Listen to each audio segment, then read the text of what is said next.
Does the thing like the Holy Spirit, does it have its own existence, independent of anyone? The Holy Spirit does not have its own existence separate from the other two persons of the Trinity. We don't believe that. Does the Holy Spirit have a beginning of existence? No, we don't believe that. So if it doesn't have a beginning of existence, is it caused by something else? Yeah, it proceeds from the Father and the Son. That's not my question. If it exists and exists without a beginning, is it been caused by something else, or is it uncaused? So, the Christian belief about the Holy Spirit is this. Christians believe in one God. We believe that the Father, Son and Holy Spirit share in one essence. The Father begot the Son. We are saying that the Holy Spirit proceeds from the Father and the Son. Does that mean that the Holy Spirit is created if the Father is eternal?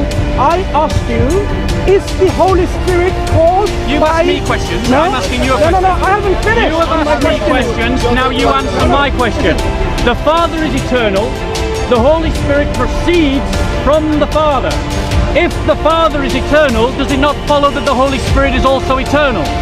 So I asked Wasn't that your argument about the Qur'an being eternal, the word of Allah? because he is ever living, his names of being merciful, compassionate, loving, they're all also eternal. So I asked you now, for the sake of the completion of the argument that I made, is this.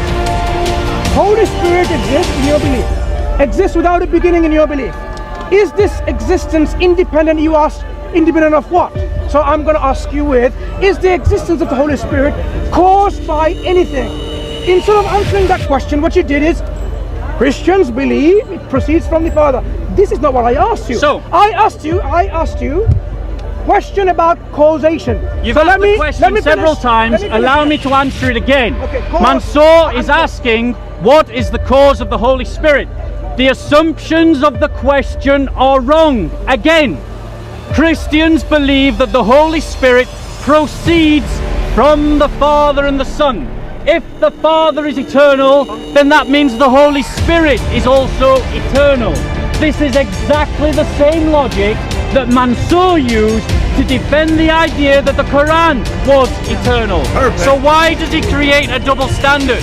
Why does he say that it's okay for the Quran to be eternal because Allah is eternal, but it's not okay for the Holy Spirit to be eternal because the Father is eternal? Why this double standard, Mansour?